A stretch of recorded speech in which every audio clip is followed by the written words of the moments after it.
Secretario de Defensa de Estados Unidos, Pete Hegseth, hablando de la evolución en las conversaciones, en las negociaciones, en los planteamientos en torno a la búsqueda de la paz en el conflicto entre Rusia y Ucrania. Vamos a ver qué es lo que está diciendo. The message is clear.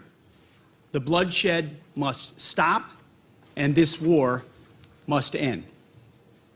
President Trump has been clear with the American people and with many of your leaders that stopping the fighting and reaching an enduring peace is a top priority. He intends to end this war by diplomacy and bringing both Russia and Ukraine to the table. And the U.S. Department of Defense will help achieve this goal. We will only end this devastating war and establish a durable peace by coupling allied strength with a realistic assessment of the battlefield.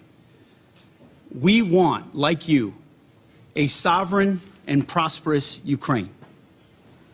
But we must start by recognizing that returning to Ukraine's pre-2014 borders is an unrealistic objective. Chasing this illusionary goal will only prolong the war and cause more suffering. A durable peace for Ukraine must include robust security guarantees to ensure that the war will not begin again. This must not be Minsk 3.0.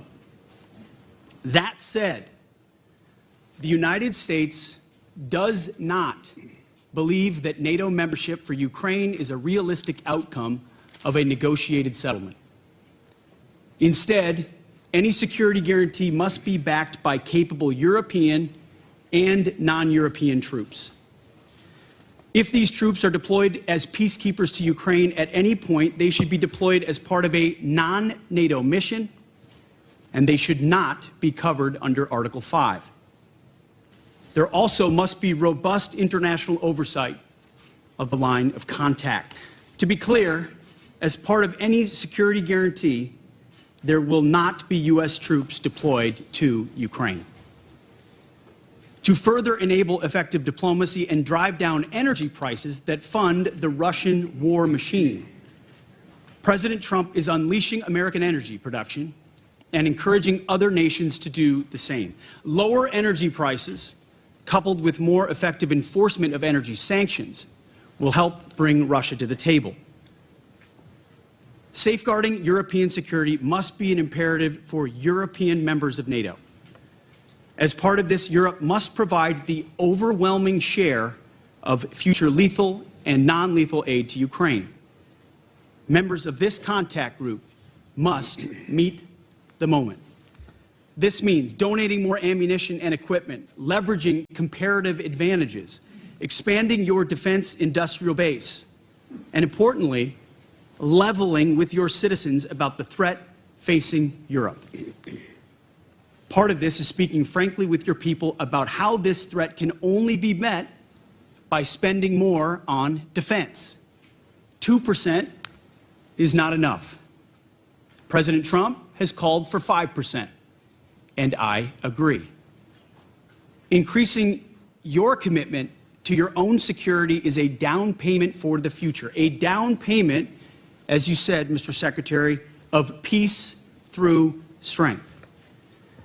We're also here today to directly and unambiguously express that stark strategic realities prevent the United States of America from being primarily focused on the security of Europe. The United States faces consequential threats to our homeland. We must and we are focusing on security of our own borders. We also face a peer competitor in the communist Chinese, with the capability and intent to threaten our homeland and core national interests in the Indo-Pacific. The U.S. is prioritizing deterring war with China in the Pacific, recognizing the reality of scarcity and making the resourcing trade-offs to ensure deterrence does not fail. Deterrence cannot fail for all of our sakes. As the United States prioritizes its attention to these threats, European allies must lead from the front. Together, we can establish a division of labor that maximizes our comparative advantages in Europe and Pacific, respectively.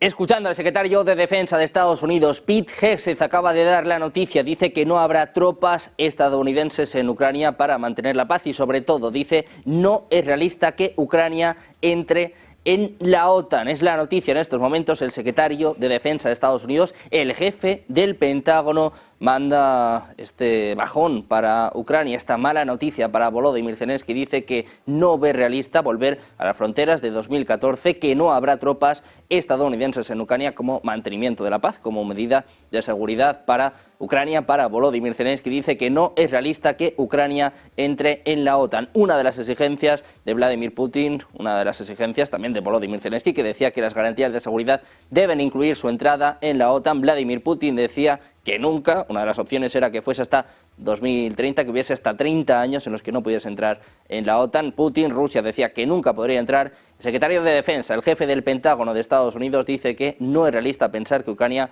pueda entrar en la OTAN. Le escuchamos ahora hablando sobre las amenazas de China. Se centra en el Indo-Pacífico.